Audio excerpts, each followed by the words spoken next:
Donc,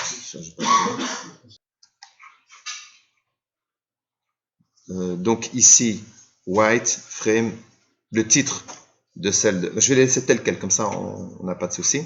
Voilà. Donc maintenant, en réalité ici, qu'est-ce qu'il m'a fait? Eh bien, il m'a créé à droite une petite page là, qui est ici, qui est ici, que je peux un peu élargir si je veux qu'elle soit plus large ou non. C'est la page quand on la regarde de droite. Et celle-ci, donc la page de gauche. Alors, quand on a fini, il n'a pas de titre ce document. On va l'appeler jeu de cadre.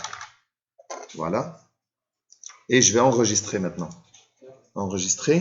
Vous voyez ici, j'ai enregistré le cadre sous. Et enregistré tout. Parce qu'en réalité, il y a plusieurs. Il y a 2 pages là. Donc si je fais enregistrer le cadre sous, bah, c'est pour lui donner l'emplacement où je veux qu'il aille. Enregistrer tout, je vais cliquer sur enregistrer tout, il me demande où. Bien, je vais le mettre dans le site web, mon dossier que j'ai appelé site web cadre, et je vais l'appeler ici index.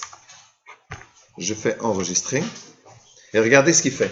En fait, il me redemande la deuxième. Ben, c'est normal, en fait, parce qu'il n'y a pas qu'une seule page. Donc ici, je vais l'appeler page 1. Je fais OK. Et regardez, il me le demande encore une deuxième fois. Pourquoi? Page 2. Voilà, maintenant vous avez compris ou pas? Donc en réalité, si je reviens sur le schéma que j'avais expliqué tout à l'heure, donc on va le refaire une fois pour que vous puissiez comprendre.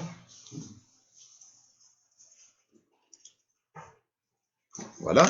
Donc j'ai mon cadre, ma première page, celle-ci, je l'ai appelée index.html. Et en réalité, à l'intérieur, j'ai créé 2 pages.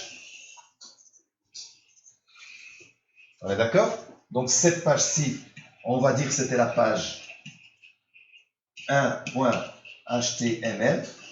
Et celle-ci, c'est page 2.html. Vous avez compris? Donc j'ai 3 pages. J'ai celle qui encadre tout. Je l'ai appelée index parce que c'est elle qui va appeler le tout. Et puis j'ai la page donc de gauche. Je l'ai appelée page 1. Et puis j'ai appelé la page 2. Et dans la page 2, en réalité, c'est ici qu'on voulait mettre une vidéo. En mettant cette vidéo pour qu'elle puisse être sur cette page-ci. Et donc comme ça, même si j'ai du texte là, elle restera toujours dans cette colonne. Que je monte ou je descends, elle restera toujours dans cette colonne. Donc c'est ça le but de cette manipulation. Si je reviens donc dans Dreamweaver, je marque ici page 1, je marque ici page 2. J'enregistre. Donc je ferme, j'enregistre, parce qu'il veut la page 1 aussi. J'ouvre ma page index. Regardez, je reviens bien là-dessus. Je fais un F12. Et là, j'ai bien ma page là et là. Maintenant, je vais tester pour descendre où j'ai marqué page 2. Je descends le contenu de la page 2. Je ferme. Je me mets ici et je vais, tiens, par exemple, le descendre.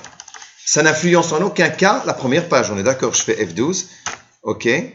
J'enregistre. Et là, je remarque que celle-ci, elle est bien descendue.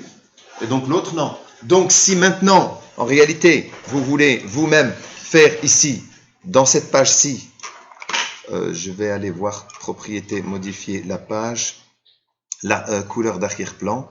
Je vais la mettre en bleu, appliquer.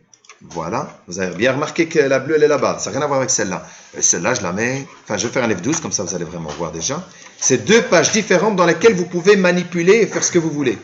Donc ici, voilà. Le bleu reste bleu de l'autre côté. Enfin, bleu, voilà. Et la blanche ici. Et de ce côté-là, je veux modifier la page 1. Son fond d'écran, je vais dans modifier, page, et je vais modifier cette page et je la mets par exemple en jaune. Voilà, donc du coup, F12, enregistrer. Et là, on voit bien, donc la page de gauche, page 1 en jaune, et la page bleue, c'est la page 2. Ce sont 2 pages différentes, 2 contenus différents, placés où on a envie. Elles sont vraiment séparées. Alors, on va analyser le code pour mieux comprendre. C'est toujours le code qu'il faut analyser. Donc, regardez ici, je suis dans ma page index et quand je regarde là, c'est un jeu de cadre puisque c'est ma page d'index. Si je clique dans l'autre page, cette page, c'est la page de gauche. J'ai le code de la page de gauche, page 1. Et quand je clique dans la page bleue, qui est la page 2 en réalité où j'avais marqué 2, eh bien, regardez, son code, il est là. C'est deux codes différents.